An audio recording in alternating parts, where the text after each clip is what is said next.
Hit record here, and we're recording.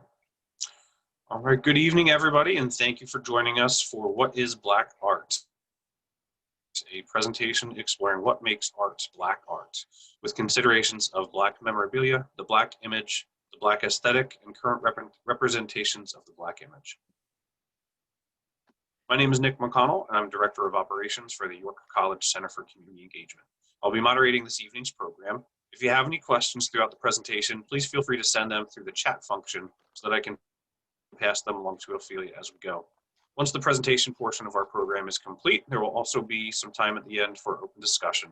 Please be aware that tonight's program is being recorded and may be shared virtually for individuals who are not able to join us this evening. Our presentation this evening is brought to you by Ophelia M. Chambliss. Ophelia has been successfully working as a fine artist with a number of distinguished solo and group exhibitions on her biography. Ophelia's academic background is in communications with an emphasis on visual rhetoric and the power of the visual image to message in the public space, represent the culture and history of the people of color.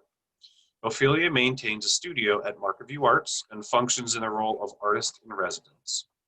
Ophelia has a BA in communication from PSU and combines her visual communication with verbal and written communication to tell the story behind her work. She has an MA in communications from PSU as well, with an emphasis on critical media discourse analysis. Without further ado, I give you Ophelia. All right. Thank you guys for joining us this evening. This is a subject matter that is near and dear to my heart. There's only about 85 slides in this presentation, so I hope you guys are in comfortable chairs. No, I'm just kidding. There are a number of slides in here. Some of them I'm going to go through quickly. You should have seen Nick's face. I'm going to go through them quickly, and we can come back to them if we need to, in the event that there are any questions. But I wanted to start with some foundation stuff and some quick history. So if you want to go ahead and start the PowerPoint, Nick, and share your screen. Oh, I'm sorry, I thought you had the PowerPoint up. Oh, I will do it. I can do that.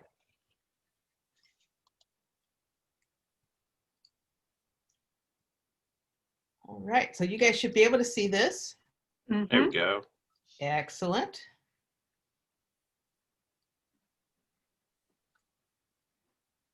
All right. So I started this conversation a while back about what is Black art, and I started asking the question, is Black art Black because it is, meaning the content of it has this kind of Black cultural tone to it, or is it Black art because I am, because as a Black artist, I created this? So that's where a lot of this comes from.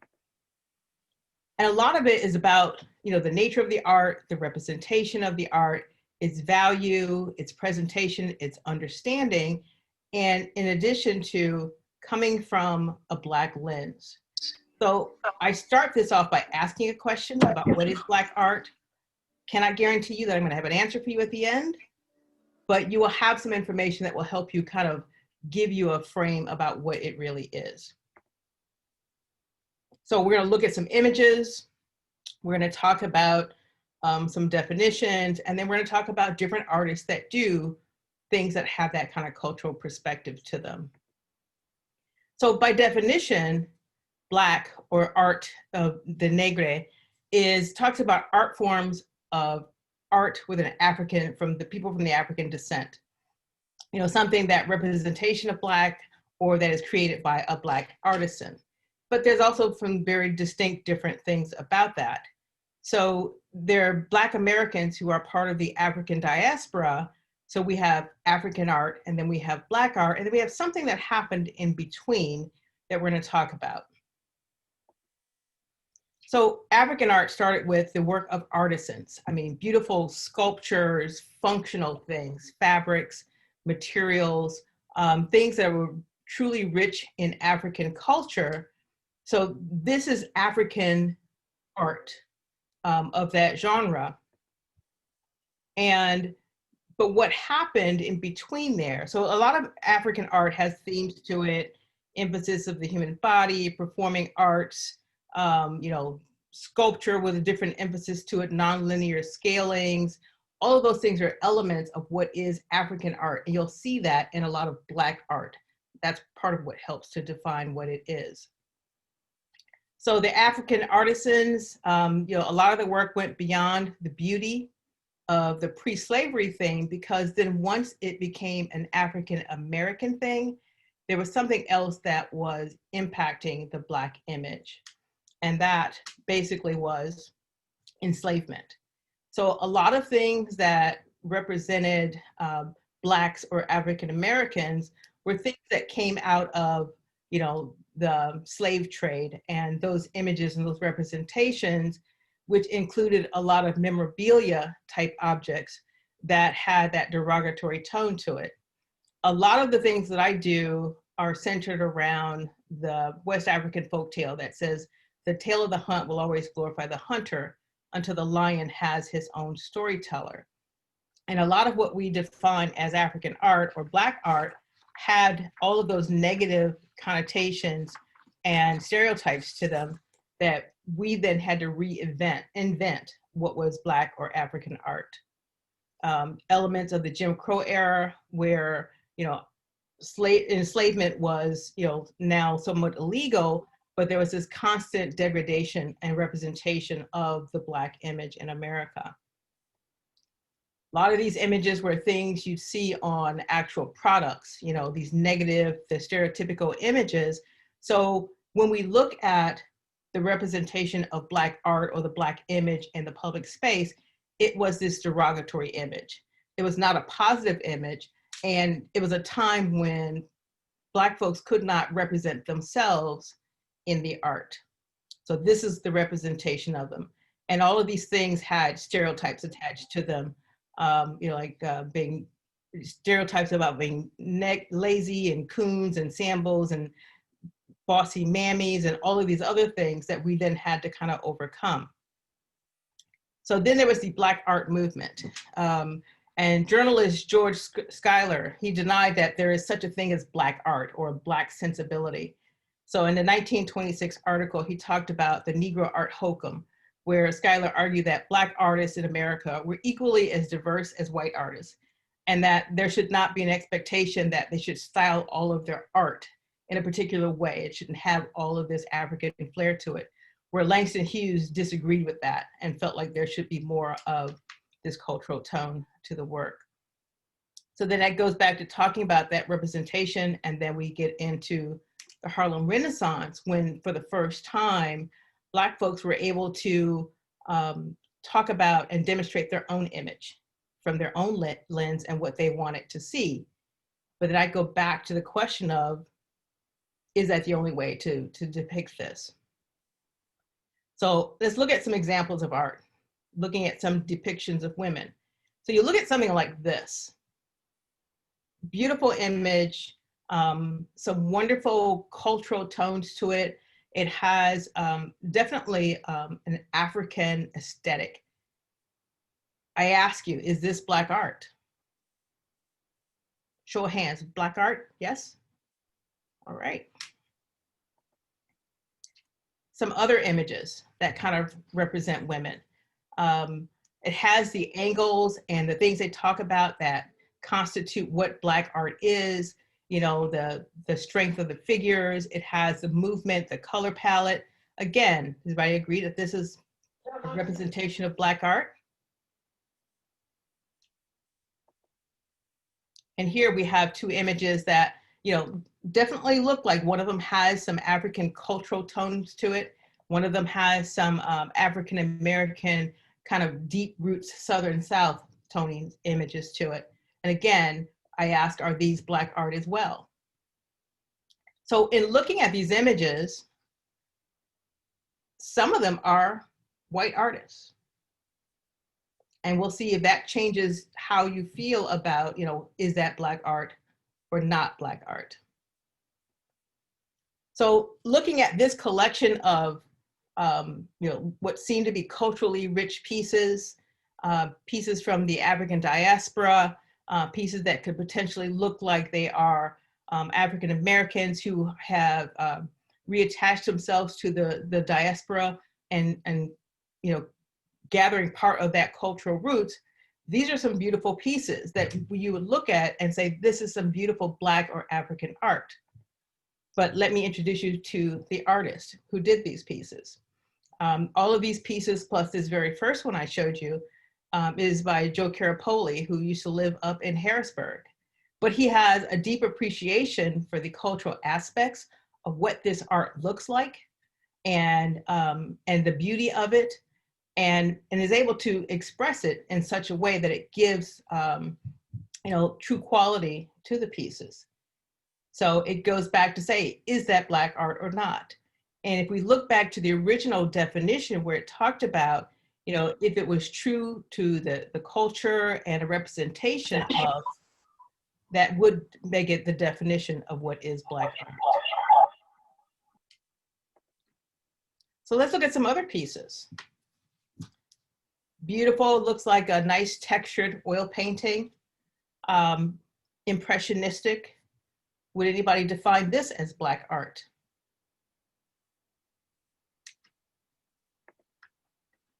And this piece, which I find really interesting because in this image, he's really capturing more of the reflection of the piece and not the land itself. So it looks like it's upside down. And again, I ask, is this also Black art? Because remember, we talked about it, it comes from different directions. But then this is the artist.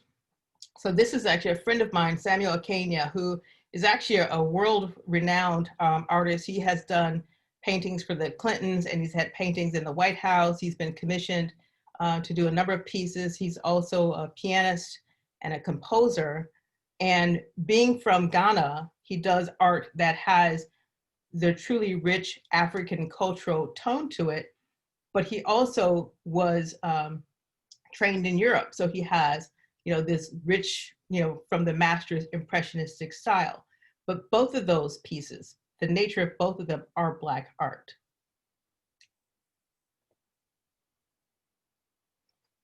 Look at some of these pieces. When we talked about some of the aesthetic of what is Black and African American art, with the lines, the long noses, the high contrast, the movement of pieces, and these too could be qualified as what constitutes, you know, the nature of Black art.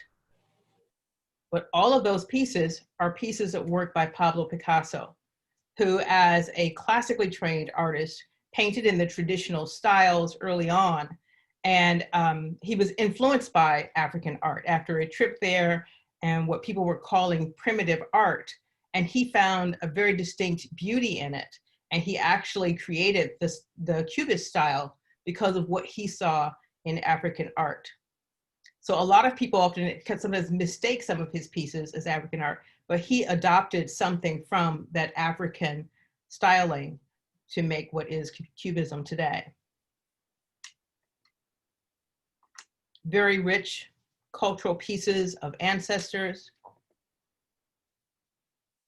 A lot of African American art has very rich color to them. This is a friend of mine, Joyce Owens, in Chicago. And again, African and African American art, because it also has a lot of that culture and that tone to it. And it's art that is strongly represented as being something from her lens and her experience. Look at some other pieces, classic portraits, classic still lifes, beautifully executed, traditionally trained pieces. And then you look at them and say, are these elements of Black art? Because there's nothing there that says, there's no, you know, cultural richness, there's no cubism, there's no tribal primitive styling to it. It's your traditional art, just like these portraits that were also done and hang in government buildings across this country. But this is the artist, Simi Knox, who, again, a world-renowned artist, where a lot of Black artists have to kind of walk that line and do a little bit of both when it comes to what it is they want to say and do with their art because, as the quote I read earlier, that Dr. Schuyler mentioned, that artists should be able to do any kind of art that they want to and not be pigeonholed into doing, the one aesthetic, but, where a lot of African Americans feel that they have a responsibility to do art, and I'm flipping through my pages here, that represent the culture. And I'm going to get to what really led me to doing some of the art that I do. And then I want to show these pieces by Karen Cummings, who has an affinity to, the nature of the animals and the culture when it comes to the tribal representations. So I started exploring this whole idea of what is Black art when I came to York. So as I first got here, they were having this exhibit. Somebody's like, oh, there's this new Black artist in town. Let's do this really great exhibit and welcome her. And at this exhibit, and so nobody really knew who I was, and I overheard these two women talking, and one of them said, this is not what I expected. Her work really isn't Black enough. And I thought, that's interesting. How can my work, me as a Black artist, not be Black enough?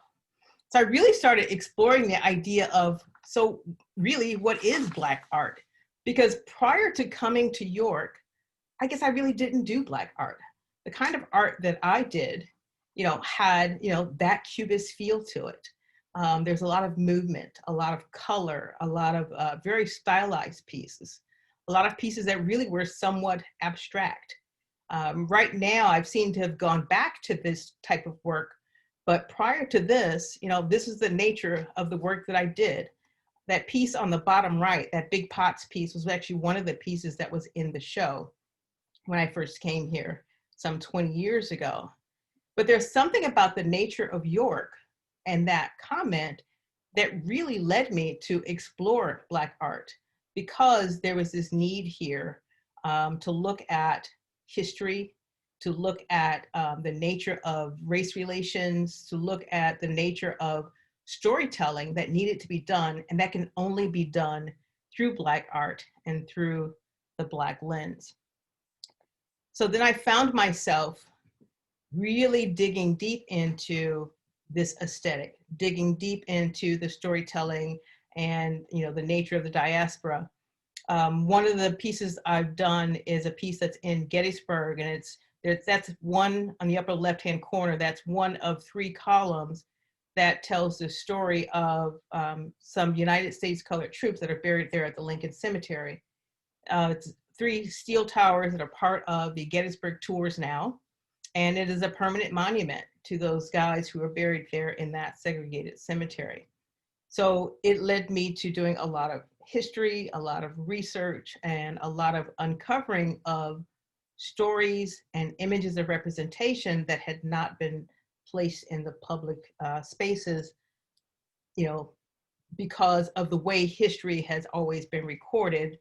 It's always centered around war, power, and whiteness. And because, as I showed you some of those earlier images, the representation of Black Americans in the public space were centered around that derogatory image, the enslavement and the other paraphernalia, that now this is like a critical time to start telling these stories. In working with the History Center, there are so many stories and events and narratives that have not been told because we don't have images to support those things. So right now we're taking on, as artists, as our responsibility to create the image. We can stick a little tagline on the bottom that says artist depiction, but there's no reason why we cannot tell that story simply because the image does not exist. So as I continued to really explore these images, I started looking at things like the Middle Passage, the slave ship voyage. Start looking at, cultural representations of hair and complexion and, components of African culture and lifestyles. So I really started exploring, so then what really is Black art? And can I, as an artist, kind of combine the nature of African culture and aspects with the Black American experience, which is something that's very different. So I've spent a number of years working on trying to bridge that gap. Everything from what you see in the upper right to African masks, tribal representations, to the upper left, where I was really starting to bridge and do this kind of Art Nouveau style about telling stories differently, telling, uncovering and really building on, African American history and stories in a positive way, to really dealing with, images there on the bottom left, the issues of race and social justice and the unsettling of the circumstances here in America, because that's one thing that we as Black artists can do, is tell those stories, because, the way media and things were kept, we weren't able to tell those stories. So we have an opportunity to do that. So part of me has that responsibility. I was recently looking at the story about the 4 little Black girls that were killed in the church bombing. Right now, what year escapes me, but there actually there were 5 little girls. And we look at that story and we think about it, and the one girl lived, and she's actually my age. But when we hear that story, we think, oh, that was so long ago. So we need to also do things that represent the recency of these things. We always see pictures of Martin Luther King in black and white because people want to put that so far in the past, when we need to be showing those images in color. Also, as a communications person, I do a lot in telling stories with these images and stories. And one of my favorite pieces is the one on the bottom right that is called Running from a Crow Named Jim, that talks about the Southern migration from the South to the North, and where people migrated to and set up their homes and started their futures all over, their careers and their lives all over again. And so again, that's part of that Black American experience, which represents a different set of images, a different set of depictions that need to be part of that. So to go back to my original question about what is Black art, that very first definition that talked about anything that represents the Black aesthetic, the cultural roots of it, anything that shows an appreciation for it, anything done by a Black artist, whether it's a field of poppies, on a sunny day that looks like something created by Van Gogh or Monet, all of that is Black art.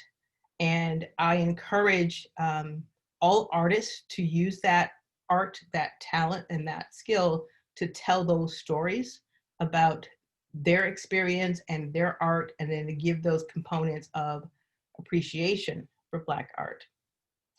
I went through a lot of stuff really quickly, and I'm willing to go back to some of those other slides and look at some of the definitions and ask you about what is Black art, but I want to open up now for questions and conversation. Yeah, at this time, if anybody has any questions, please feel free to unmute yourself and go ahead and ask away. Yeah, I'm hoping we can have a conversation. Well, it's interesting because I have given or been at exhibits or showing my work, and have people come up to me and ask me, do I have any Black art? And I'm like, okay, here I am, and this is my art. What specifically are you looking for? You just looking for Black faces or what? But yeah, it's and like you, Ophelia, I do a lot of different things. I do landscapes, I do still lifes, and so yeah, that used to puzzle me a lot when people would ask me if I had Black art. And I just, I really don't even know how to answer them. Mm-hmm. Yeah, that is a tough question. And, the immediate response is, yeah, it's all Black art. Yeah. But I guess what people are looking for is a representation of culture. So maybe it's like do you have Black cultural art? And then how is that different? Or do you have Black representation art that tells stories? So I guess, you know, maybe there are different categories to it, but I think it's all Black art. I'm gonna go back to. Sophia, we have one question. Uh-huh. We've got one question in the chat. Please describe opportunities for Black artists in Central PA. There are tons of opportunities for Black artists in Central PA because artists have not routinely been recognized as a medium for telling the story or getting the nature of their work out there. I think that there are a number of opportunities now, whether it be attaching that storytelling component to, you know, history centers, to enriching different programs that are invested in social justice.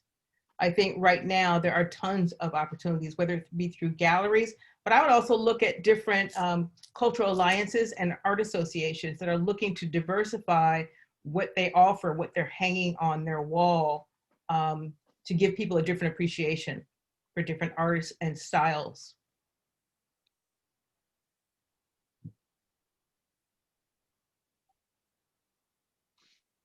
Hello, Professor O. So look, we cooking, but we here. Look, you already see. Hey. We fans. But I really wanted to ask, and even, you know, just get your perspective. Just one, honoring you, Queen Professor O. Thank you for everything. But then even on the flip side, we literally just had a conversation. You know, as your mentees, whether it be me and Richard, you know, as artists, continuing to uplift the arts. There was a funder that we was talking with, and literally shared that there's no money in art, like literally 2 days ago. And you know, as I was talking to him, and me and Rich was kind of just talking to him, you know, there were some things that happened in the past where the investing didn't receive the outcome that he may have wanted. Right. So how do you encourage? How do you know? I'm an artist as far as the drummer, but how do you any artist to kind of be self-sustainable even when others don't understand or even willing to invest? Right. So I would give your thoughts on that. Okay. It's a tough one. I mean, growing up, because everybody says, you know, the old starving artist thing, it doesn't have to be that way. If there's no money in art, why do every time some organization, some nonprofit wants to do a fundraiser or have a silent auction, they come to the artist for work to put in their auction? We're money. We're, you know, automatically they come to us for that because there's value to what we have. The mistake that we make is giving it to them for free. I'm always telling young artists that not all money is green. So fine, you want to contribute to this organization for their fundraiser, you know, then get something in return. Give me a copy of your mailing list. You know, make sure that I get a tax write-off document for this. The other thing that we have to do as artists is treat ourselves as a business. Be the professionals that we are. Do what we say we're going to do it on time, price our work in a reasonable way that it makes sense so that people have a predictability. A lot of art is speaking another language, so people don't understand, you know, because they think it's nebulous. Like, what do you mean it's going to be this? Well, let me give you some numbers. So be able to turn that language into something that they can understand. To add another challenge to it with Black art is, you know, people love for me to do Black art. They love looking at it. But in this area, nobody buys it. It looks great on the wall. Let's have a conversation. They don't buy that stuff here. Now, I go to Chicago, New York, Philadelphia, they eat it up. But here it's just a conversation piece. So anything that has that cultural nature to it, that's what it is. Thank you. Thank you. You're very welcome. Sophia, we have another question. Can you make some connections between the issues you've presented in relation to music or literature? Absolutely. There are, again, any of these arts have to treat ourselves as businesses and professionals. we are industries, and there are resources out there. There's artist market, there's musicians market, writers market, and there are rules that have to be followed. But very often, it's treated too much like a hobby or a little side job. But if you really want to invest the time to get into it, you have to be more diverse. I know that, there are a lot of art students in fine art school or musician students out there. That's great. Learn your craft, but then learn your business, learn your industry. Or if you're in theater, learn your craft, but you might have to do a commercial from time to time to build your resume until you get to that point. So you have to be multifaceted. You have to build a platform that you then build your business on. You might say, this is what I do. Mine happens to be, I make my living as an artist, but my platform is communication. I just use art as my tool. So on top of communication, I do all of these different things with it. So every artist who's working in some sort of cultural aspect, you have to build some great connections and networking, have a solid foundation, and then find multiple things that you can do on that platform that will get you to your end goal. I feel you. And how about how it pertains? Go ahead. How it pertained what is Black art as far as what is Black music, what is Black literature? Right. Do you see connections between those? To some degree, there's a lot of Black literature. There are Black writers and authors out there that this country is just now starting to appreciate, because how things are written and how music is written is appreciated differently in different cultures. And I think that both of those things are becoming more widely accepted, and people are seeing the need for it. People are seeing the need for literature from African writers, seeing the need for music that is composed by African or Black composers. So I think we're at a turning point now where people see that the need is there, and they just need to find out where those people are.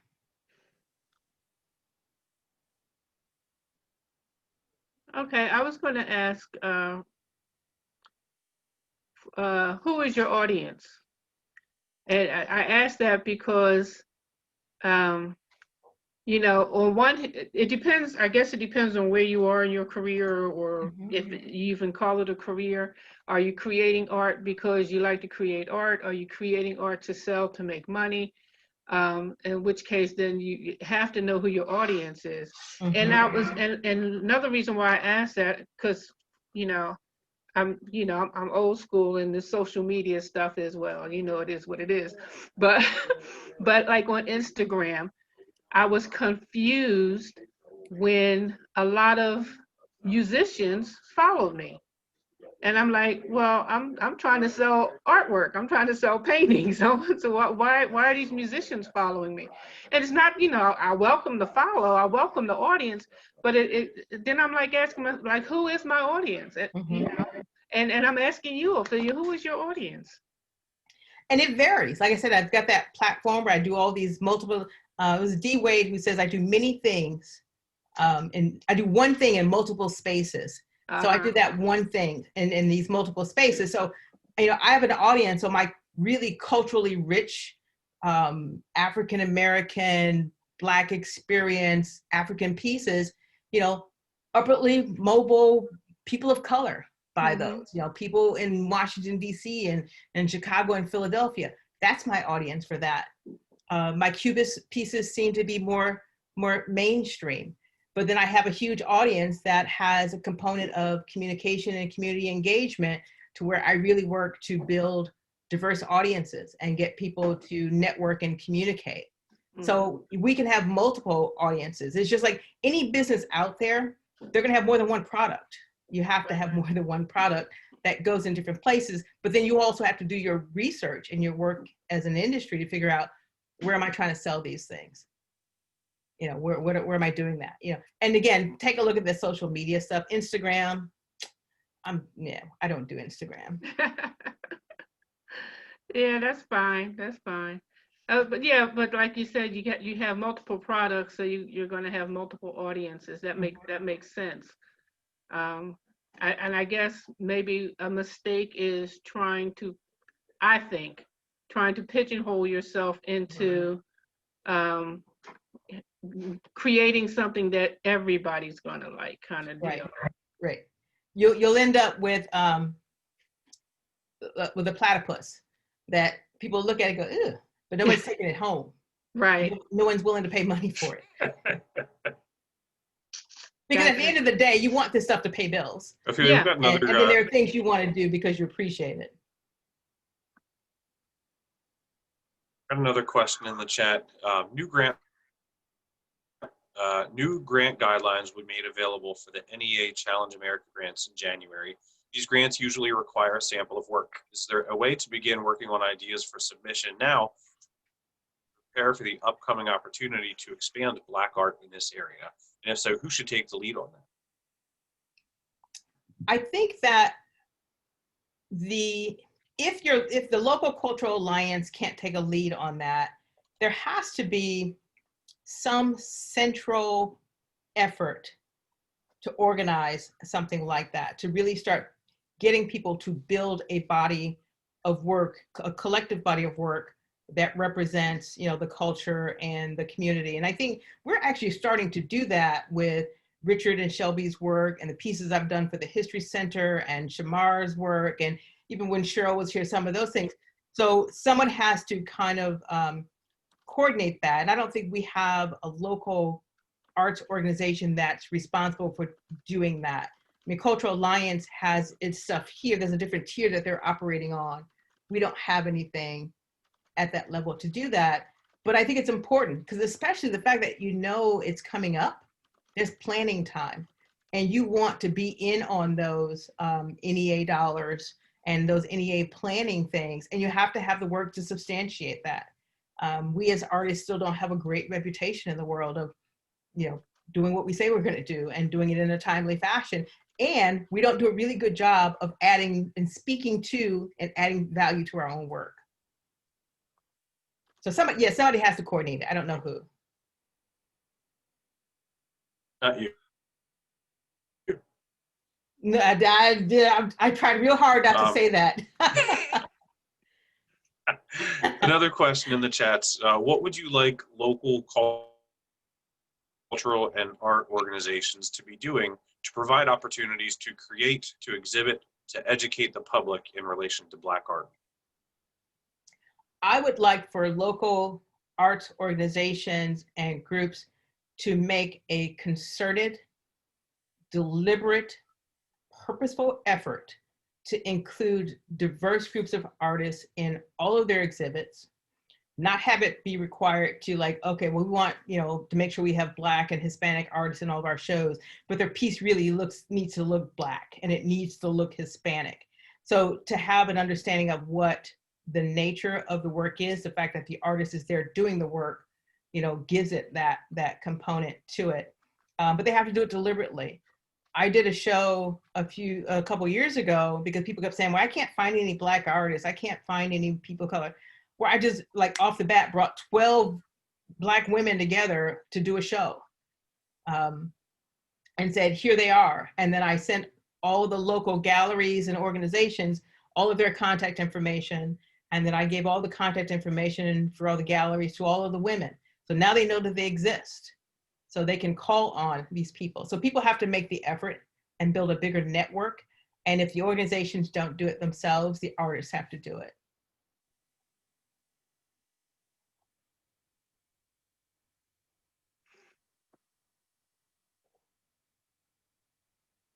Any final questions? Any final thoughts? I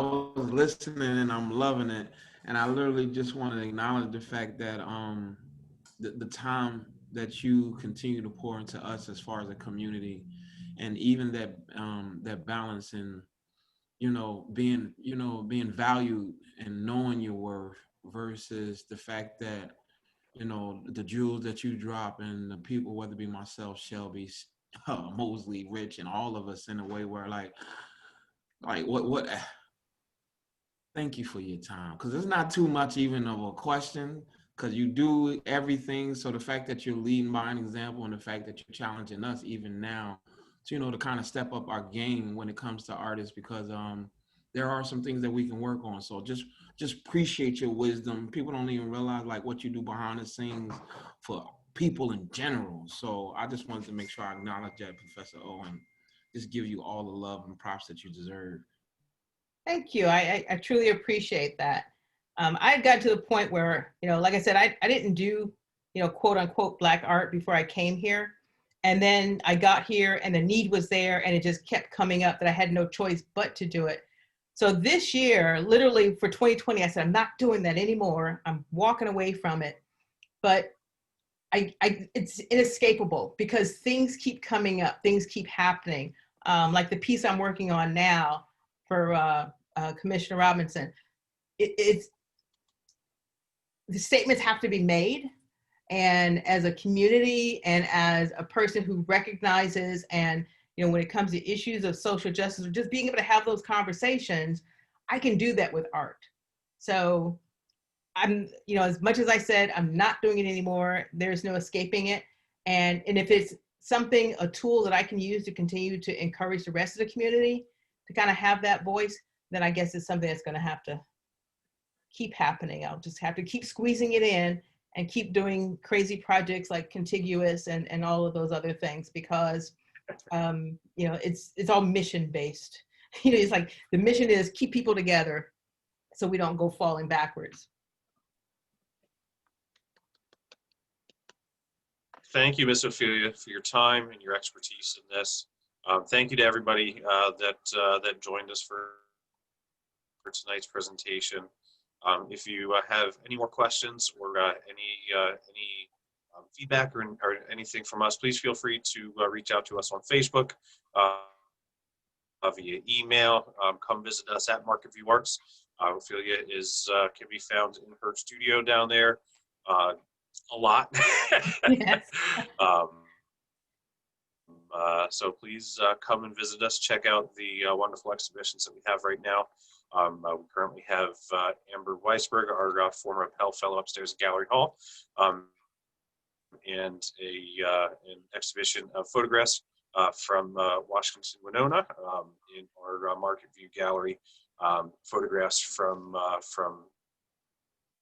the recent Black Lives Matter movement. I see Cisco is one of our guests here, joined us this evening. So again, thank you all for being here. I truly appreciate it. And I hope this is just the beginning of some wonderful conversations and engagement around Black art in the community. Thank you very much. Thank you for having everyone. us. I appreciate it.